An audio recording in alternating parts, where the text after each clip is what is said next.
एनबीटीवी Bharat news channel के पत्रकार शोहेब सलमानी ने बताया कि राष्ट्रीय व्यापार मंडल में के शर्मा को राष्ट्रीय कार्यकारी अध्यक्ष घोषित किया गया।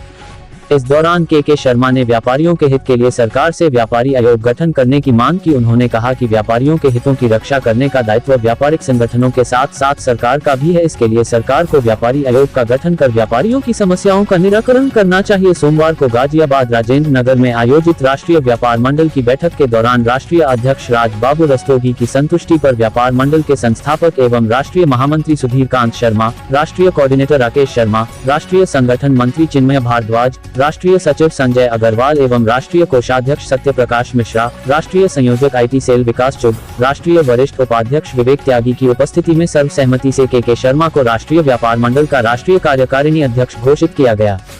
इस दौरान राष्ट्रीय व्यापार मंडल के राष्ट्रीय कार्यकारिणी अध्यक्ष के शर्मा ने कहा कि संगठन 10 राज्यों में व्यापारियों को जोड़ने का काम कर चुका है। आने वाले 6 महीनों के अंदर संगठन का विस्तार करते हुए संपूर्ण भारत में इकाइयां बना दी जाएंगी। उन्होंने कहा कि राष्ट्रीय व्यापार मंडल भारत के अलावा अन्य देशों में भी संगठन का विस्तार कर रहा है, जिसमें नेपाल, भूटान, श्रीलंका के व्यापारियों को जोड़ा गया है और व्यापारियों की समस्याओं के लिए नियंत्रण कार्य कर रहा है।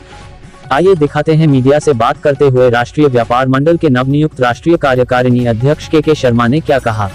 वो आप किस तरह से निभाएंगे और जितने भी जो व्यापारी हैं उनको साथ लेके चलने का काम कैसे कर पाएंगे? सबसे पहले मैं पत्रकार बंधुओं का स्वागत करता हूं। अपने दिल की गहराइयों से प्रिंट मीडिया, इलेक्ट्रॉनिक मीडिया, हमारा जो राष्ट्रीय व्यापार मंडल के पदाधिकारी, उनको मैं बहुत धन्यवाद देता हूं। जो जिम्मेदारी दी है मुझे, मैं उसको बहुत बखूबी निभाने का प्रयास करूंगा। आज जो मुझे दायित्व दिया गया है, मैं जब से राष्ट्रीय उपाध्यक्ष था, करीब 10 स्टेट में हमने राष्ट्रीय व्यापार मंडल का विस्तार किया है और 5 स्टेट में हमारे जो है अध्यक्ष और टीम जो है वो रेडी है। हम लोग अगले 2 महीने के अंदर वो 5 स्टेट भी कंप्लीट करने वाले हैं। अगले 6 महीने में पूरे भारतवर्ष में राष्ट्रीय व्यापार मंडल का परचम जो है, झंडा, वो बुलंद करने का हम लोग प्रयास कर रहे हैं। हमने पिछले दिनों जो हमारा राष्ट्रीय व्यापार मंडल है, ये रजिस्टर्ड है, इंटरनेशनल रजिस्टर्ड है। ये हमने इसका विस्तार नेपाल में भी किया है। हमारे चुन्नू पौडेल जी वहाँ से आए हैं, वाणिज्य संघ के बहुत बड़े अधिकारी हैं, वहाँ भी व्यापार मंडल का काम देखते हैं। ये जमुना पौडेल जी आई हैं वहाँ से। हमारे पानीपत से और हमारे बड़े भाई और पानीपत के फाउंडर, हरियाणा के सबसे बड़े कांग्रेस के नेता वीरेंद्र पाल शाह जी यहाँ मौजूद हैं। इनका आशीर्वाद हमेशा से बचपन से हमारे साथ रहा है। मैं आपको ये यकीन दिलाता हूं कि इस पूरे हिंदुस्तान में नहीं, नेपाल में, भूटान में, जहां भी हमारा राष्ट्रीय व्यापार मंडल काम करेगा, अगर हमें किसी भी व्यापारी को कोई भी किसी प्रकार की कोई हानि पहुंचाने की कष्ट काम करेगा तो हम उसका पूर्व विरोध करेंगे। विरोध ही नहीं करेंगे, हम उसका बिल्कुल जड़ मूल से अपने विरोध करने वाले, किसी भी संस्था, किसी भी काम करने वाले को हम जो है पनपने नहीं देंगे। राष्ट्रीय व्यापार मंडल राष्ट्रीयों के जो व्यापारी हैं उसकी सुविधाओं के लिए, उनको कोई जो है किसी टाइप का उनका शोषण ना हो, ये राष्ट्रीय व्यापार मंडल का काम है। इसी उद्देश्य से राष्ट्रीय व्यापार मंडल का गठन किया गया है। राष्ट्रीय व्यापार मंडल अगले कुछ ही दिनों में और काफ़ी घोषणाएं करने वाला है। यूपी में, राजस्थान में, मध्य प्रदेश में, महाराष्ट्र में, ये सब जगह हमारी टीम जो है वो सक्रिय है। उत्तरांचल में आज एक सवाल आपसे ये है कि कोविड काल में व्यापारियों को काफ़ी नुकसान झेलना पड़ा है। उस नुकसान की भरपाई के लिए क्या सरकार से कोई बातचीत भी करेंगे आप लोग? देखिए, राष्ट्रीय व्यापार मंडल उत्तर प्रदेश सरकार से, सेंट्रल गवर्नमेंट से एक मांग करने वाला है। हम लोगों ने एक तय किया है कि जिस प्रकार से तमाम उन्होंने आयोग बनाए हैं, तो हम गवर्नमेंट से ये मांग करते हैं आपके माध्यम से कि हमारा व्यापारियों का भी एक आयोग का गठन किया जाए। हमारे व्यापारियों के लिए एक आयोग हो जिसमें हमारे व्यापारियों का भला हो सके। ये हमारा मेन जो है सबसे मेन मुद्दा रहेगा। शहर में रिपोर्टिंग के दौरान हमने देखा है जब जीएसटी आई तो सबसे ज्यादा व्यापारी परेशान हुए, लॉकडाउन हुआ सबसे ज्यादा व्यापारियों के व्यापार डूबे, मनीष गुप्ता हत्याकांड हुआ। आगामी विधानसभा चुनाव नजदीक है 2022 के, किसको मुख्यमंत्री के रूप में देखना चाहते हैं व्यापारी? देखिए, हमारी संस्था बिल्कुल गैर राजनीतिक संस्था है। इसमें किसी भी पार्टी, कौन पार्टी बहुमत में आएगी कौन नहीं आएगी, ये लोगों का काम है। हमारा राष्ट्रीय व्यापार मंडल का काम जो है अपने व्यापारियों का प्रोटेक्शन देना है। इस टॉपिक में मैं कोई बात नहीं करूंगा। जहां तक सवाल है व्यापारियों का उत्पीड़न जोरों से है। कहीं उनकी हत्या हो जाती है, कभी गवर्नमेंट जीएसटी, आज जैसे दुनिया भर की जो घोषणाएं हुई हैं उसमें जमीनी स्तर पर कोई भी किसी भी व्यापारी को एक पैसे का कोई फायदा नहीं हुआ है।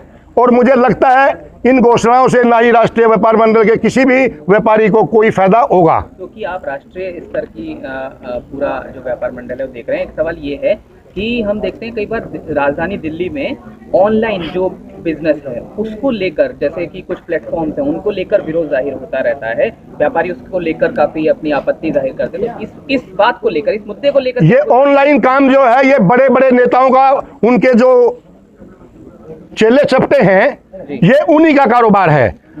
जो छोटा व्यापारी जो छोटी दुकान खोल के बैठा है, शोरूम खोल के बैठा है, मार्केट में बैठा है, कॉलोनियों में बैठा है, उनका जो बिजनेस है वो बिल्कुल चौपट हो गया है, वो भूखे मरने के कगार पे है।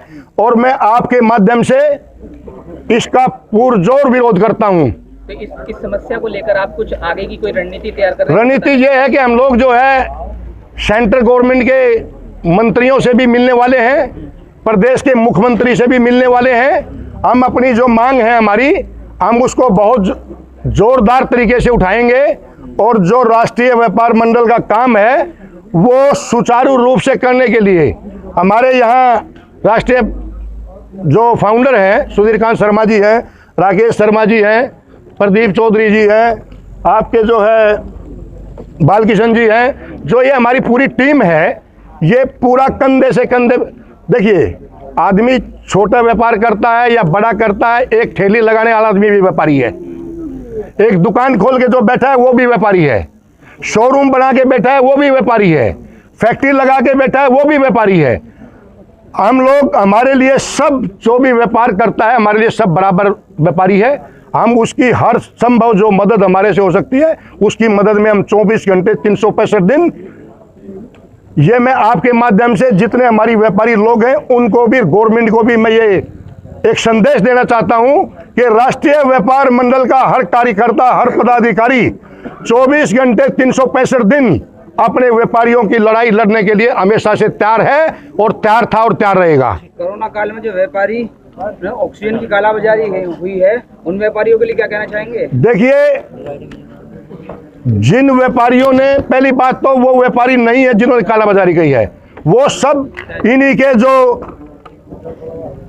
शासन प्रशासन गवर्नमेंट के जो आदमी थे वो सब उन्हीं का काम था। व्यापारी कभी भी न कालाबाजारी करता है, ना उन्होंने की है, ना वो आगे करेगा। ये मैं आपके माध्यम से मैं सबके सामने मैं इस बात को बताना चाहता हूँ। लेकिन रेमडेसिविर इंजेक्शन जो है वो 2,500-3,000 हज़ार में बिके हैं, इसके ऊपर क्या कहेंगे? देखिए, वो किन लोगों ने बेचा है? वो हॉस्पिटल वाले, छोटे हॉस्पिटल वाले, बड़े हॉस्पिटल वाले, गवर्नमेंट हॉस्पिटलों में सब हुआ। ये प्राइवेट हॉस्पिटलों में तो ऐसा हुआ ही नहीं है। ये सब जो काम हुआ है ये गवर्नमेंट की मिलीजुली उनकी सहमति से सब काम हुआ है। क्या इसमें भी केंद्र सरकार को कोई लेटर लिखेगा राष्ट्रीय व्यापार मंडल? हमने बताया, हम तो एक आयोग की मांग कर रहे हैं। राष्ट्रीय व्यापार मंडल जो है व्यापारियों के आयोग की एक मांग करेगा, और मांग ही नहीं करेगा, राष्ट्रीय व्यापार मंडल जो है आयोग का गठन करवाने के बाद ही सांस लेगा।